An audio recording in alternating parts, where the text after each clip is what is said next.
Hi, I'm Mary. And I'm Katie, and this is The Housewife Did It. True Crime Edition. So, I'm going to be telling Katie a story today. I'm just like a little tangent, I guess, before we start. I feel like we take our notes for these stories very differently. Mm-hmm. Like, I write them like they're a full, like, New York Times article. Mm-hmm. And I've just always, like, loved writing, and so that's kind of just how I do it anyway. But so with this one, I'm going to start with like some rhetorical questions, a little bit of setting the scene for you, like a full like picture it, Sicily, Mm-hmm. That's how we're going to start so that you can be in the right mindset. Okay. I also, before we get started, do want to offer a content warning. There will be discussion of substance abuse in this case, and there will be heavy discussion of suicidal ideation. So if you are not in the place to hear that, maybe come back next week, because it will be something that we discuss a lot. Okay. All right, you ready? Yes. All right. Have you ever seen someone with bright, fiery red hair and striking blue-green eyes walk past you on the street? What about a wide, shining smile or a half sleeve of huge, dark tattoos? Have you ever come across someone with all of those features at once? They'd be hard to miss, right? Mm-hmm. So, how does someone like that essentially disappear from the face of the earth, never to be seen or heard from again? That's exactly what happened to Bryce Laspisa, a young college student who seemed to physically stick out like a sore thumb, but had a charisma that naturally pulled others in and made him a friend to everyone he met. So, here's his story. Okay. Bryce Laspisa was born on April 30th, 1994, to Karen and Michael Laspisa. Bryce was an only child growing up in Springfield, Illinois. After graduating from Naperville Central High School, Bryce and his parents moved to Laguna Niguel, California in Orange County. Soon after, Bryce began classes at Sierra College, where he was studying graphic and industrial design, hoping for a future career in art. He was living with a roommate in an apartment in Chico, California. Okay. While studying for school, just 90 miles north of Sacramento, and it was about 8.5 hours north of his parents' new home in Laguna Niguel. It was in California, but it was still pretty far. During his first year at Sierra College, Bryce really seemed to peak. He and his roommate Sean became very close very quickly. He had started a new relationship with another student named Kim. His grades were amazing. And so the summer after his freshman year of college, all he talked about was going back to school. He wanted to get back to the life he had been curating for himself the past year. He was talking about it nonstop, and he was finally able to go back to school 2 weeks before classes started for his sophomore year. So at the start of Bryce's sophomore year, there was a staunch difference in his behavior and his habits from the year before, and his friends were beginning to worry about it. He had begun taking the ADHD medication Vyvanse recreationally. Okay. He did not have a prescription for it, and he was mixing it with very heavy drinking. One of the other podcasts I listened to about this, they said, if sophomores in college are saying that your drinking is heavy, then it is very heavy. Because all of his friends, they drank all the time, from what I've heard, but they were really concerned with how much he was drinking. Okay. So his roommate and his girlfriend said that his behavior was erratic and that he was showing signs of depression. They tried to talk to him about how he was feeling and confront him with their concerns about substance abuse, but he was just continuously reassured them he was fine. He was like, it's really not a big deal. I don't think it's that much drinking. Everyone's taking Vyvanse right now. It's fine. However, everything would come to a head on the day that classes started, August 27th, 2013, and it would become clear that Bryce was not fine at all. So, On August 27th, Bryce was taking Vyvanse and drinking to stay awake. Okay. By the 28th, so the next day, he had been awake for 2 to 3 days straight. Mm-hmm. Bryce's roommate, Sean, calls Bryce's mom, Karen, to let her know that he's worried about Bryce. And again, this is like a 19-year-old boy who's like so worried about his friend that he is calling his mom. Good friend. And probably having to in some way admit to also like underage drinking and things, but he's like so worried about Bryce that that's what he does. He has never reached out to Bryce's mom like this before. So she's immediately worried. Sean's primary concerns are the substance abuse and how much Bryce has been staying up lately, but he's also starting to see signs that Bryce may be having suicidal ideations because Bryce just gave Sean his Xbox and a pair of diamond earrings that he had gotten as a gift from his mother. So his mom's worried. Yeah, that's concerning. Bryce calls her. Yeah. Okay. So Bryce calls her at 1 p.m. and he tells her he's going to break up with his girlfriend of about a year, Kim. Okay. Which surprises his mom because she said Bryce was like absolutely head over heels in love with Kim. She like did not see this coming at all, that he would want to break up with her. So she was surprised, but he said like that's what he wanted to do, and so she was like, okay. At 2 p.m., Bryce texts Sean and says, "I love you, bro, seriously. You are the best person I've ever met. You saved my soul." Sean replies, this is his roommate. Yeah. Sean replies, "I love you too, man. You have an amazing life, full of love and blessings. Don't waste that. You have too many people who love you, Bryce." That's a good response. I know. Sweet. He was like really worried about him. Yeah. Then Bryce texts Kim, his girlfriend, and texts her and tells her that they are breaking up because she would be better off without him. Okay. Now, given that they're in a long-term loving relationship, Kim was like, okay, we should probably have like a discussion about this. I don't know why you feel that way. I don't feel like I'd be better off without you. We've been together for a year. Like, let's talk about this. So Bryce makes his way to her house, which is actually about 90 miles away from his apartment with Sean. Okay. It was a pretty far drive. Yeah. So she goes to his house, and when he gets there, he like reconfirms to her like, we are breaking up. Okay. And she like senses that something is off with him. I think she's been in contact with Sean, so she's aware that he's been drinking and taking drugs, and she's like not wanting him to drive 90 miles back to his apartment that night. Right. Good call. Yeah. So she takes his keys from him. Okay. And she tells him like, I don't care if we're broken up, like you can't drive back.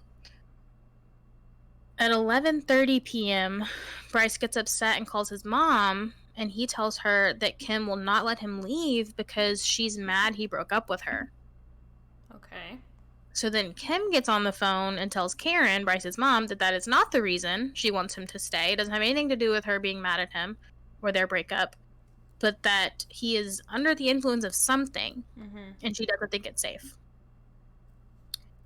Karen tells Kim that he seemed fine to her when they were talking on the phone and that he just wants to go home and go to bed. So she convinces Kim to give Bryce's keys back. Okay. Karen and Bryce get back on the phone, and she tells him that she'd like to fly to Chico to see him because she's worried about him. And he tells her not to purchase a plane ticket yet because he has a lot to tell her. And so she agrees to wait and talk to him later. Okay. At 1 a.m., Bryce calls Karen again and tells her he's heading home and should be back by early morning. Okay. Okay. So now this is where the crazy stuff starts happening. Okay. At 11 a.m., so remember, he left at 1. Kim's at 1 a.m. At 11 a.m., Karen gets a call from her car insurance to let her know that Bryce's car received roadside assistance at 9 a.m. that morning in a town called Buttonwillow. Ah. Yes. Does that not sound like it's in Tennessee? Yeah, it does. Keep in mind, it should have taken him about 2 hours to get home from Kim's house. Mm-hmm. He received this roadside assistance 9 hours after last speaking with his mother. Mm-hmm. And Buttonwillow, the town that he is in, is 5 hours past his apartment. Okay. Is it toward anything else? Is it like toward his parents? It is toward his parents' house, okay. Yes. But they had not talked about him going to his parents' house, but it's believed that that's what he was doing. Okay. So, Karen attempts to call Bryce, but he doesn't answer. So she calls Sean, the roommate, to make sure Bryce was back at the apartment. She obviously wasn't. Yeah. And Sean tells her that Bryce never made it home. Mm-hmm. At 12 p.m., his parents check his credit card statements and see that there's a charge to their bank account for gas at a place called Castro Tire and Truck that's in Buttonwillow. Okay. So Karen calls that place. This purchase was at 12, or they just found it at 12? They saw it at 12. Okay. So I don't really know, like, how it plays into the roadside assistance thing, but the purchase was made at 9. Okay. So just confirming that he was 12. in that area. Yeah. So Karen calls the place where Bryce got gas and gets in touch with the owner named Christian. Christian's going to play a really big part in this. Okay.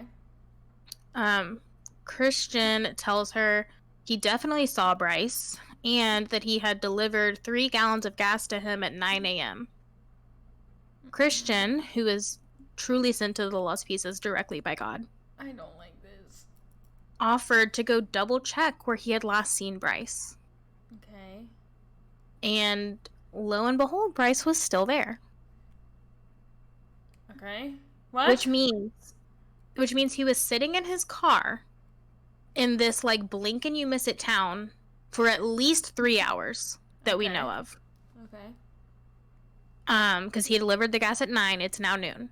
Mm-hmm. So Christian talks to Bryce, and he's like, you need to get in touch with your parents. They're worried sick about you. What the heck are you doing? Yeah.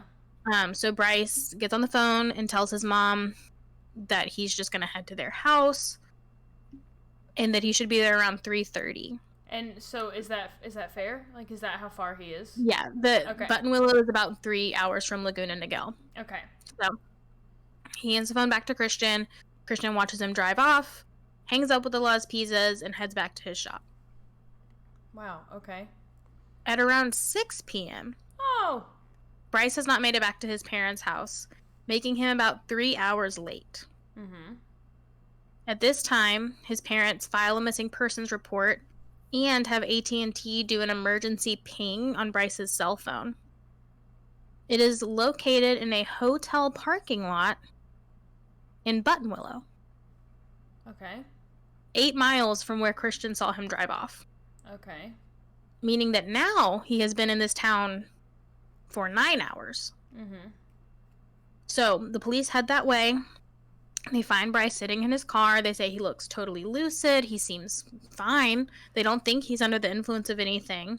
Mm-hmm. They ask him what he's doing, and he says he's just blowing off steam and waiting to meet a friend. The police give him a sobriety test, which he passes, and then suggest he call his parents. Yeah. And when they say this, Bryce does not want to call his parents. Okay. He is extremely reluctant.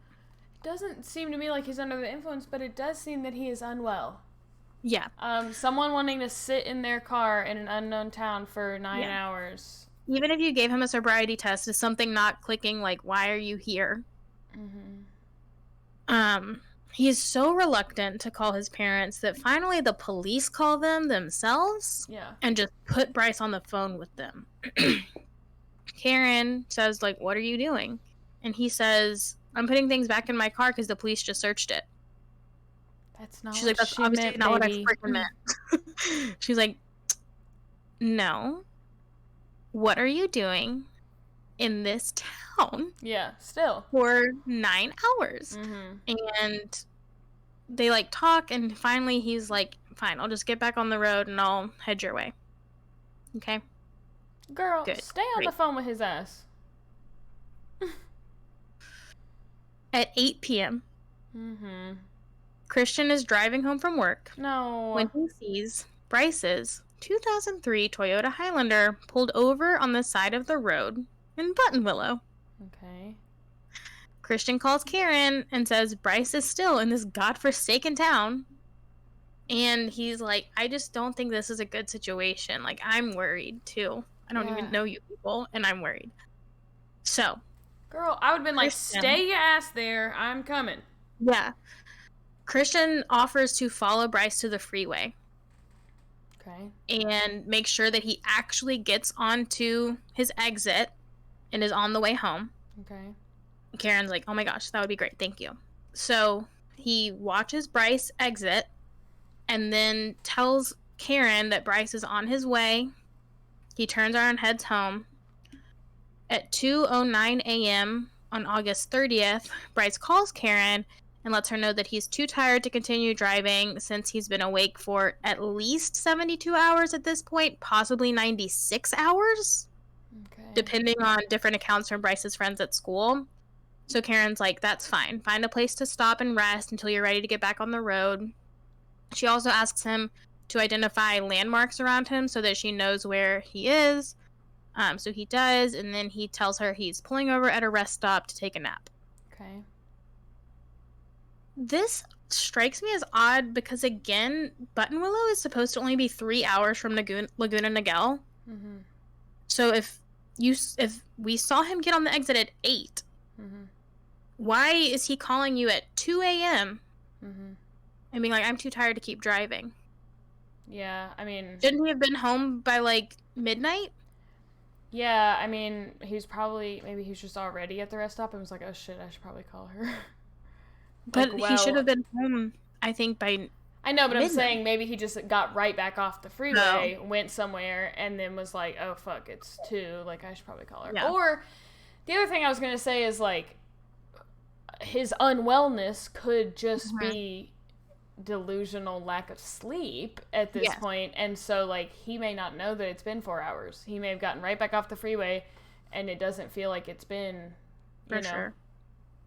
This is also the point in the story where many, many people begin to mom shame Bryce's parents for not just taking their asses to Buttonwillow themselves. Yeah, but then you risk, like, what if he does start driving toward you, you know?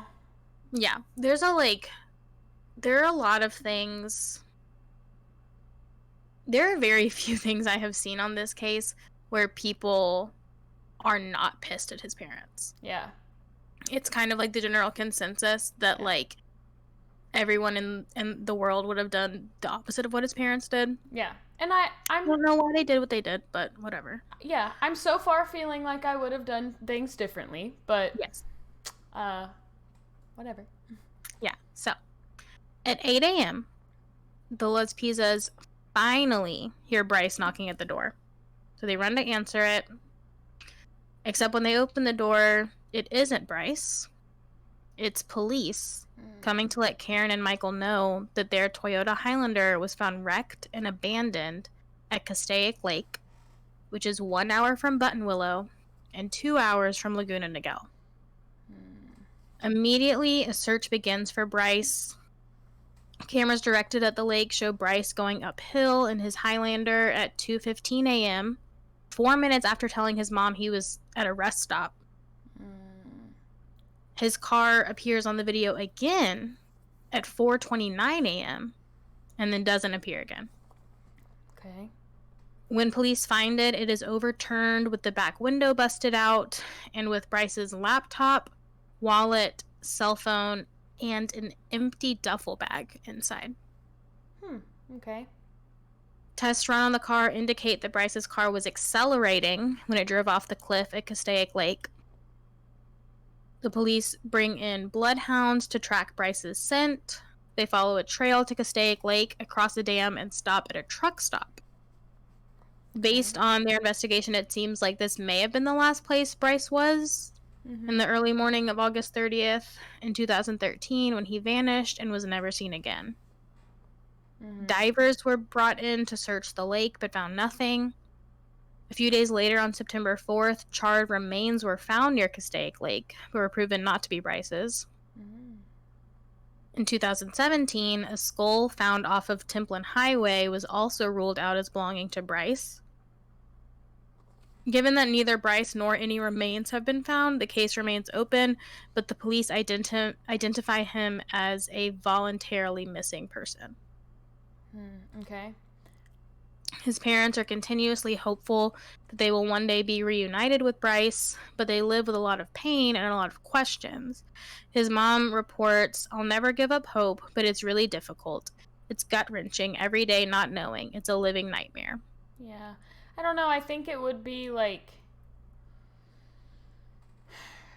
not like silly, but I feel like you can't ignore that there are signs that like this would be voluntary on his part, and this reads as a suicide attempt, but like given that this driving off a cliff did not, like if it had resulted in his death, he would have been found in the car, so then it's like, was it a failed attempt, and so then he gets out of the car and takes his clothes and goes somewhere else. Yeah. And then, but then also... I was just thinking that the duffel bag was empty the whole time. Oh. Like he was like, "Oh yeah, I'm coming," and just threw a bunch of shit in his car with no intention of actually going to his parents' house. Yeah, because then Sean or whoever saw him leave would see him leave with a duffel bag. Which would make, like, if people, or Kim, or whoever, like, someone would be like, "Oh, he's going somewhere." Okay, maybe. But, I mean, is that, like, I know we're not there yet, but, like, is that, like, a fair theory that, like, the purpose of the crash was attempted suicide, but then it didn't happen that way, so he gets up and goes somewhere else? Okay. I also, the one thing that, like, when I first heard this case, I, like, always tell people this is, like, one of my favorite cases to, like, theorize about, because it's just so, like, crazy to me. Like, he was in that town for so long, and nobody came there. But, like, I think what always, like, stood out to me was his car appearing twice on the video 2 hours apart. Like, and so I don't know if he was the one driving the car the second time, or like what happened with the car, and that's like always like stood out to me as being like, what happened. Yeah. But like, you think that someone else was driving the car the second time? It's possible. Or it's like you're about to attempt suicide and you're thinking a lot about it. So, like... But for 2 hours? You sat there for 2 hours and then came back to try again? Well, he sat in the town for 9 hours. He could have been thinking about it the whole time. And he's probably thinking about it the whole time if he has an empty duffel... Like, if that's what is happening, and he did take an empty duffel bag and never intended to go home, then every time he said, "I'm coming home," he was just buying time, and then was like, "Ugh, but I gotta figure out something to do," you know? Yeah. But then does the back window being busted, like... They think he maybe crawled out of it. That's what I was going to say. Was that the only way out? Yeah, the idea is that maybe that's how he got out of the car. Okay. Especially because they said that there was, like, a little bit of blood found there. Maybe he, like, kicked his way out. I don't know. There are a lot of theories. Yeah. About what may have happened to Bryce. As far as I know, none of these theories have been verified by the police in any way, so they are completely speculative. Okay. But we're going to get into 5 possibilities. Okay. Of what may have happened to Bryce. I'm going to start with, like, the most simple, and then work our way into the batshit crazy ones. Okay. Okay. So, first up is the accident theory. Okay. Some people believe that when Bryce crashed his car, he got a head injury, which may have caused various different accidents. Maybe he was unwell after hitting his head and fell into the lake, or walked out into the woods and was attacked by wild animals. Maybe he made it out of the woods and just doesn't remember who he is. The problem with this theory is that, one, he's never been found in the lake or in the surrounding areas. And two, that there was very minimal blood found in the overturned vehicle, so it seems unlikely that he would have sustained such a bad head injury that he doesn't know who he is for a long, like, that it never comes back. Walked into a lake, yeah, or not made it out of the woods or whatever, if the head injury wasn't that bad. The woods, I feel like, is more possible because even with a slight concussion on top of 96 hours of no sleep and possible Vyvanse use, like, you could be so disoriented that you, like, do whatever. But the idea that, like, he would not remember who he is and it would never come back to him in 10 years. He's never heard his own story and looked himself up. Yeah. Like, okay. But also, like, people were like, well, I don't think he would have been attacked by animals because there's no remains that have been found. But I think that that's kind of the idea of the attacked by animals theory, is that they can take remains far. Found him. Yeah. Yes. So the next theory is that Bryce completed suicide at this time. In the days leading up to his disappearance, he was giving away his valuables and burning bridges with people, which is often a side of suicidal ideation.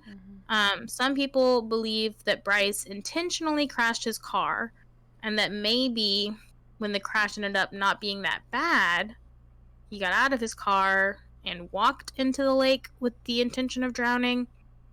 However, again, never been found in the lake or that area. And with a suicide, it's likely that he would have been more visible afterwards. Like, somebody said, like, he can't have completed suicide and then gotten up and hit his own body. Yeah, right. Like, he would have been a little more out in the open. Others believe that Bryce did make it out of the woods, but then completed suicide at a later date in a more secluded location. Okay. I think that's possible. I do too. The next theory I have is that Bryce did a full Gone Girl and intentionally disappeared so that he could live off the grid. This seems to be the most commonly accepted theory of what happened to Bryce. Okay. Normally, this is not what people think happened in these kinds of cases, but with Bryce's case, this seems to be what people really think happened to him, because it could explain why he's never been found. It also falls in line with a potential mental break that could have come from substance abuse and sleep deprivation in the 2 weeks leading up to his disappearance. As I mentioned earlier, when bloodhounds searched the area for Bryce's scent, it trailed off at a truck stop near Castaic Lake. Some people believe that Bryce may have walked to that truck stop after the crash and hitchhiked his way into a new life.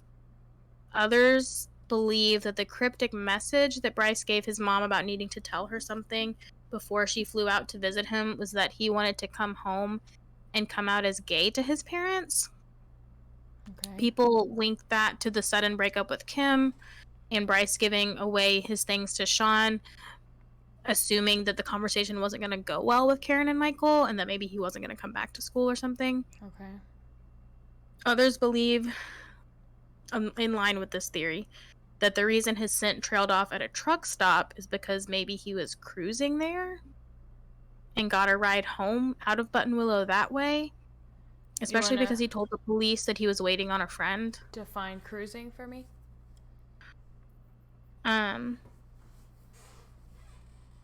Cruising is like the idea of like going somewhere to find like a one-time sex partner. Okay. So like at a truck stop. Right. Somebody driving a truck, you won't see them again probably. Right, yeah, okay. And people say that like truck stops are like popular cruising locations for that reason, so that's why people thought that. There is, like, nothing I can find that, other than those, like, few things I mentioned that imply that that was what was happening. Mm-hmm. That's just something that people thought. Yeah. I feel like I like the Gone Girl theory, Mm-hmm. given, like... Hold on. Given, like, his behavior and lies to his mom, and like, oh yeah, I'm coming, oh yeah, I'm coming, oh yeah, I'm coming. I feel like that is possible.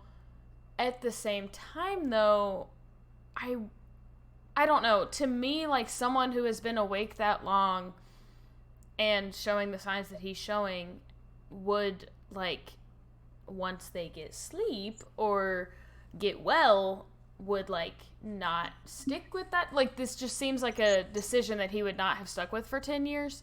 Like, if he woke up, would be like, why am I doing this? Like, you know what I mean? Unless, like, this gay theory that he, like, knew his parents wouldn't take it well, like, unless that is true, but this doesn't feel like a cognizant choice. Like, this doesn't feel like something that he, like, rationally decided and would stick with that decision. So, on the surface, I like that. I think that that makes sense, that he could have left and started his own life, but I also think that within a week or so, he would have been like, why am I doing this? Yeah. I think you're going to like it more. Okay. In a second. Another reason this theory is popular is because people who knew Bryce in high school have begun to come out of the woodwork to imply there was an extremely rough relationship between Bryce and his parents. Okay. So I'm going to read you a post that was shared on Reddit by somebody who claimed to personally know Bryce and his family. Okay. It's kind of lengthy, so bear with me. Okay. It reads, quote, "Something of an insider here. I can say with certainty that there were issues between Bryce and his family. While Bryce's mother, Karen, is an unrepentant psycho, I am told that Bryce had a tight, borderline, codependent relationship with her in the years leading up to his disappearance, but not much is known about their relationship in the final year or so. His relationship with his father, Mike, was at times very tumultuous, as Mike would lose his temper, yell, and scream at Bryce over things as trivial as not understanding how to complete his math homework. I don't know if their relationship was ever physically violent, but there was most definitely a lot of verbal, emotional abuse going on in that household, and not just with Bryce. The latter part of Bryce's teen years were marred by a few incidents, such as getting busted with MDMA, as well as a lot of underage drinking issues that have gone largely unreported, all of which served to soil his familial ties. As I understand, Bryce was well on his way to becoming a teenage alcoholic. He was apparently known for taking booze to high school and spending some school days maintaining a desired level of intoxication. It's very safe to assume that this behavior continued to spiral out, evidenced by his taste for Adderall and other prescriptions, and he suffered a psychotic break from it, evidenced by his friends calling his mother with their concerns. It must have been some pretty disturbing behavior in order for kids, who all use drugs recreationally, to contact their friends' parents with concerns about his mental state. When Bryce left home to attend community college, he did not do so by his own motivation. Karen and Mike shopped around for what school he would attend, gave him no decision in the matter, and shipped him out when the school year began. The decision was in part based on the availability of dormitories, as they wanted Bryce out of the house as soon as possible, which seems in keeping of what I know to be true of their parenting. They sent him to Sierra College in Rocklin, California, which is a 460-mile drive from his parents' home in Laguna Niguel. Mike and Karen were both very controlling parents, the type that foster harsh, rebellious behavior from their kids. They sought to control every aspect of his life and used their money to do so.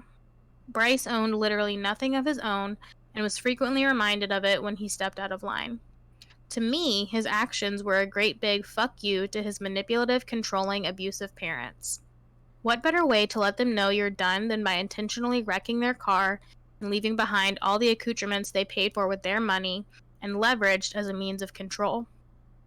The time he spent in that small rural town was most likely waiting on someone to give him a ride. I believe the big story he wanted to tell his family was that he would be dropping out of school and moving elsewhere.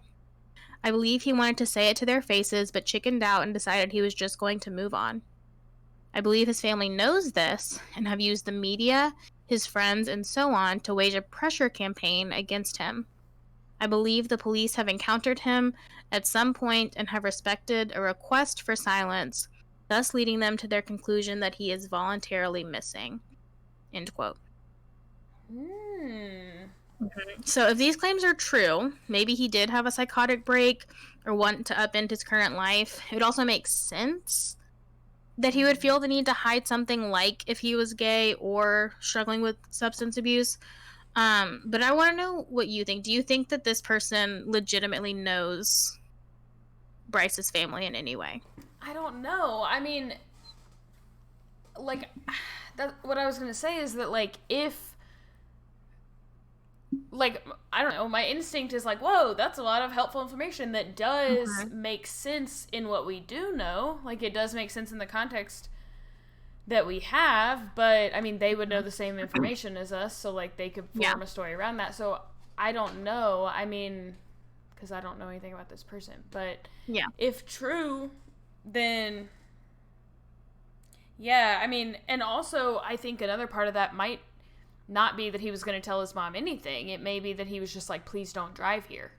Like, or don't get a flight here. Because she was saying, I'm just going to book a flight. So he may have never planned to tell her and was just like, oh, don't do that. I have something to tell you. Yeah. But I don't know. I think it would be absolutely insane if someone completely made this up. Right.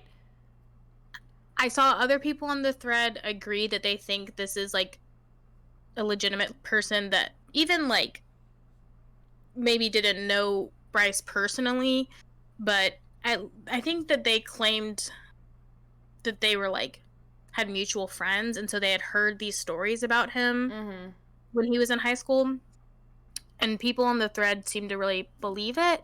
Also, people were saying that in interviews with his parents, that they just seem very, like, cold and, like, distant from it all. I don't know how I would react in that situation. So, like, I don't know enough to say if they're acting cold or not. I do think they seem pretty calm. Yeah. But I think that there's also a lot of feelings that they could have. One, like I said, there are very few situations where I hear someone talk about this case and they don't completely bash his parents for their behavior. And so, like, maybe they feel a little bit guilty. Maybe they feel, like, nervous talking about it because they know that that's people's reaction. Yeah. Maybe they're kind of, like, mad at him for the way he was acting leading up to that. Like, I don't know. Yeah. Why they act the way that they do, but people seem to think that this person is telling the truth and that maybe their behavior aligns with what they're saying about them as parents. However, this would not be the first time somebody has made something like that up. Yeah. To, like, infiltrate a case in some way. Like, I don't know. You know, like, there are people who call in tips that are not real and, like, send fake, like, hostage letters and stuff. And so it's not totally out there to believe someone made it up, but a lot of people do believe that thread. Yeah, and I think halfway through the post, it becomes theorizing even on their part. So, yes. But I mean, I think it is very possible that, and honestly probable, that these were not parents that he felt he could go to about whatever it was. So, yeah. All right. So, my last theory is pretty out there. But I think it's at least worth mentioning. If nothing else, then at least for the tinfoil hat folks. Because it's kind of wild. It's also one that I've kind of personally spiraled on, but not one that I've seen widely speculated on. This is kind of like my theory. I don't know if I think this is true, but I think that we should at least talk about the similarities in these things. Okay. On October 25th, 2021, Crime Junkie released a podcast episode entitled Missing Young Men from Their Cars. Okay. About the mysterious disappearances of Daniel Robinson, Jason Landry, and Brandon Swanson, which took place between 2008 and 2021. The similarities between these cases and that of Bryce Laspisa are pretty eerie. Yeah. And lend themselves to a possibility that this phenomenon of young, college-aged men going missing directly from their cars may be somehow connected. So let's go over the details of some of those cases and see if we can see the parallels. So, on December 13th, 2020, 21-year-old college student Jason Landry was heading home for Christmas break. Jason loaded up his car at Texas State University and began the drive home for the holidays. Early the next morning, Jason's parents received a call from a state trooper letting them know that Jason's car was found abandoned on Salt Flat Road near Luling in Caldwell County. The car was found with Jason's backpack, clothing, and narcotics. Okay. Police believe Jason may have been under the influence of drugs, especially because the clothing Jason had been wearing, it wasn't found in his car. It was found near his car and was like strewn across the road. Okay. Like almost like he had been like peeling off one layer while he was running, kind of like just all in different places, like kind of in a line going away from his car. Additionally, his underwear was found with blood on it. I don't know how much. They just said it was. Police noted that the placement of the clothes looked staged. Like, not like they had naturally been dropped there. Okay. Activity on Jason's cell phone showed that he had been using the Waze app to map his way home to Missouri City, but closed it to open Snapchat shortly before the location where his car was found. Snapchat sent by Jason implied that he may have been smoking marijuana at the time he disappeared, but after that, his cell phone activity stopped. Why does it indicate that he was smoking? He like take a video of himself? I think he said he was. Oh, okay. I think they just said like the pictures and the messages he sent on Snapchat, I think either he had taken pictures of it or said that he was, but I think that they were trying to leave room for like maybe he was just kidding. Oh, okay. I don't know. I don't think they could prove, because I mean they haven't found him, so they don't know exactly. But his cell phone activity stopped after he sent those Snapchats. It's reported that little was done to preserve the scene of the accident and that Jason's car was not properly processed for DNA evidence. Neither Jason nor any of his remains have ever been found. Jason's case is very reminiscent of a case that happened just 6 months later, when 24-year-old Daniel Robinson disappeared from his Jeep as he was leaving a work site. A coworker saw Daniel drive away from the geologist site in Buckeye, Arizona on June 23, 2021. On July 19th, Daniel's Jeep was found turned over near Sun Valley Parkway and Cactus Road in a ravine. The car was discovered by a rancher who owned the property the ravine was located on. The airbags were deployed, and it was clear that the driver's seatbelt had been in use before the crash. Inside the car, investigators found Daniel's cell phone, wallet, keys, and his clothes. Interesting. So this is the second guy in 6 months who's gone missing from their car, evidently naked. In late July, a skull was found, but DNA quickly determined that it did not belong to Daniel. A second set of remains was found in November, but they were determined not to be Daniel as well. Some people believe he was dealing with some mental health concerns, as he had recently met a woman and had been quickly rejected by her because he was making her uncomfortable. But his friends and family said that he really hadn't taken it that hard, so they didn't think it was like Bryce's situation where he had this big mental health break and like ran away from his life because this woman didn't like him. But he has also never been found. So, the last of these cases, and in my opinion, the one that is most similar to Bryce's case, is that of Brandon Swanson. The other cases, I don't really think are that similar to Bryce, other than, like, the cars being abandoned and them never having been found. But they bear some similarities to this case. Okay. And I think that this case bears a lot of similarities to Bryce's case. Okay. So,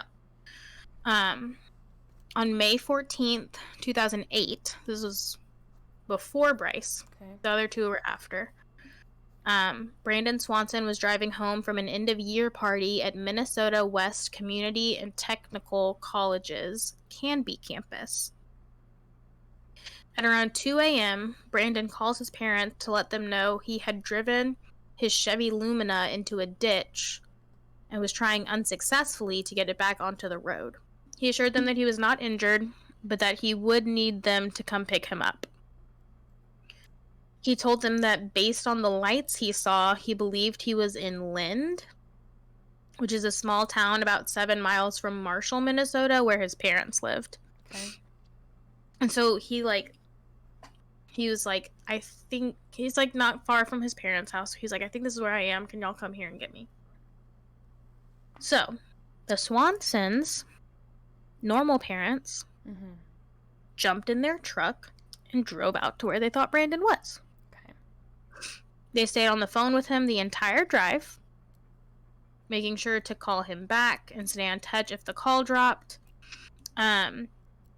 And the town that they were going to, Lind, was a very small town with no street lights.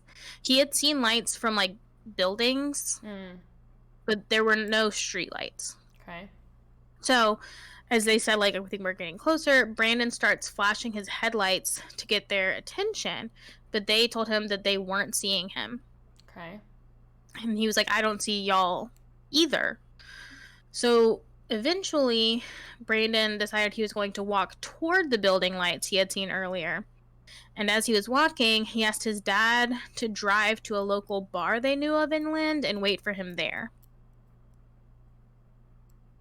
47 minutes into their phone call, Brandon yelled, "Oh shit." No. And then his end of the line went silent. No. Did it hang up or it just... No. He just went silent. His parents hung up because they thought maybe that, like, something was wrong with the call. So they hung up. They were and going to try to call him back. again. Okay. They tried to call him back. He did not answer the phone, and he has not been heard from since. Oh, no. Yeah. The Lind Police Department searched the entire town. Remember, this is a small town. They searched the whole town and couldn't find any trace of Brandon in or around the area.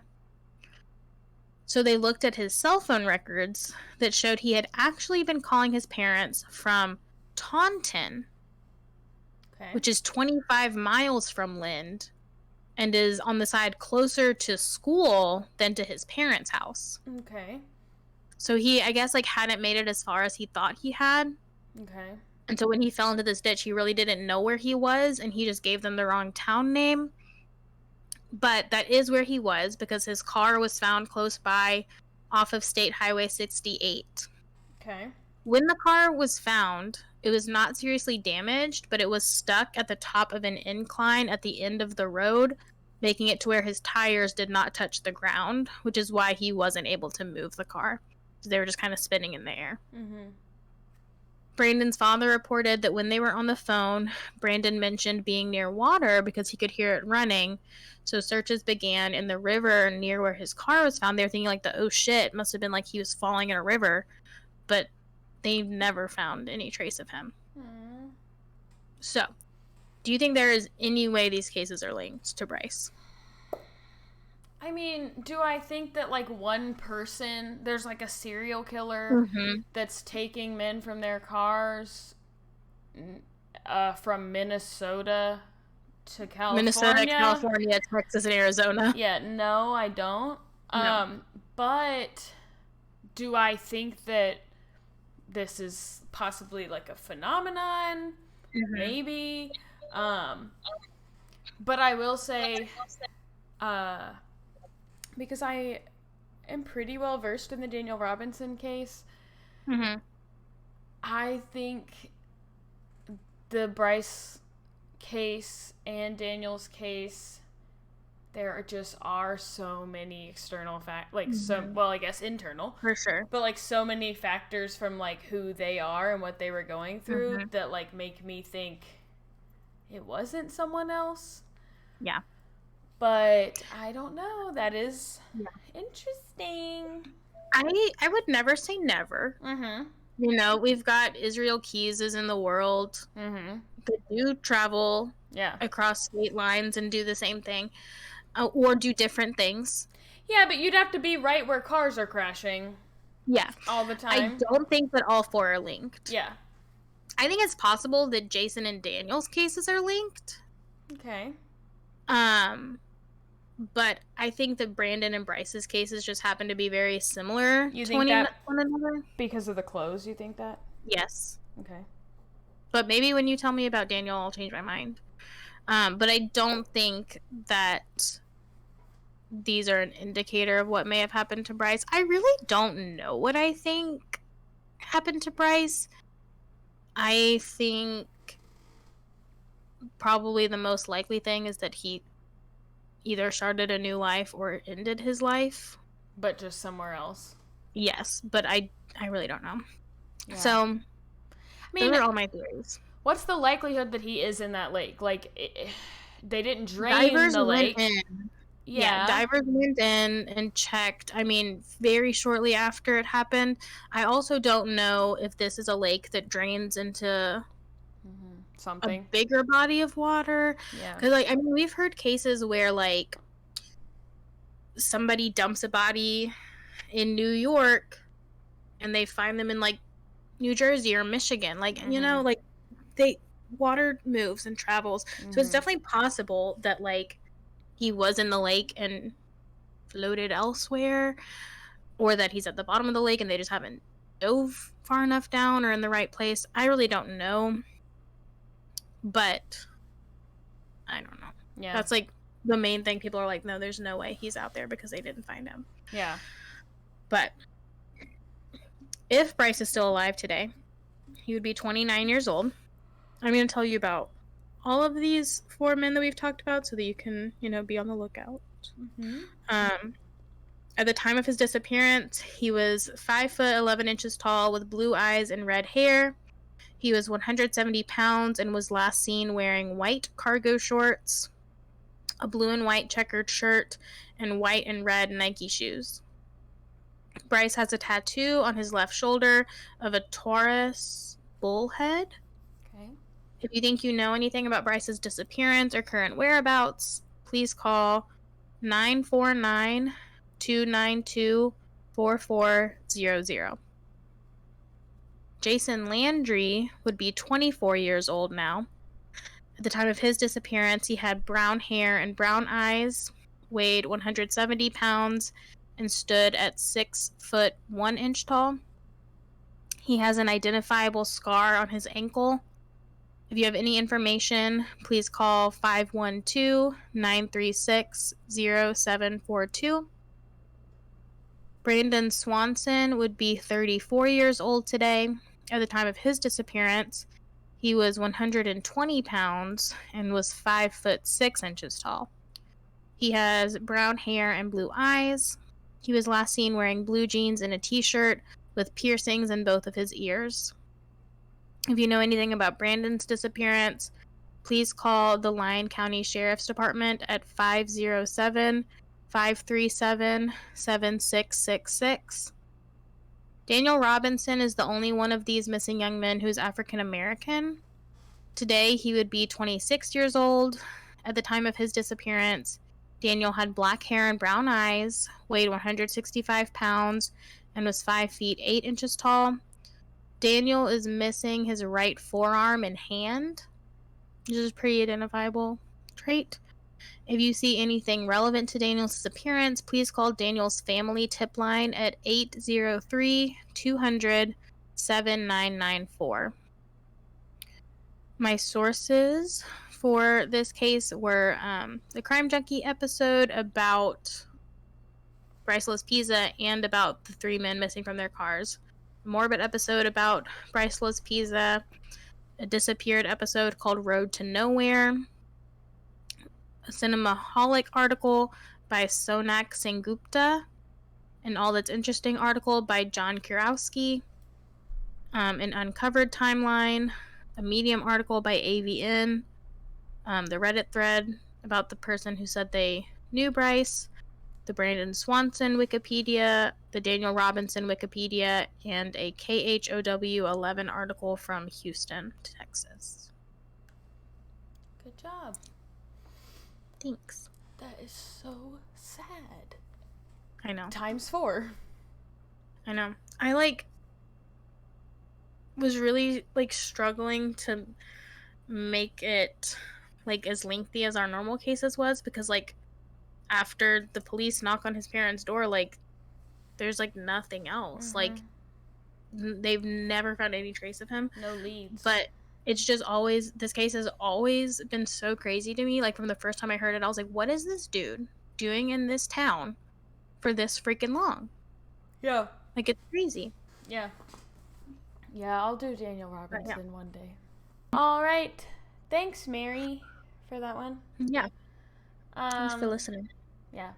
We don't know what's coming next Friday, so you'll have to come back to find out. Yay. Bye. Bye.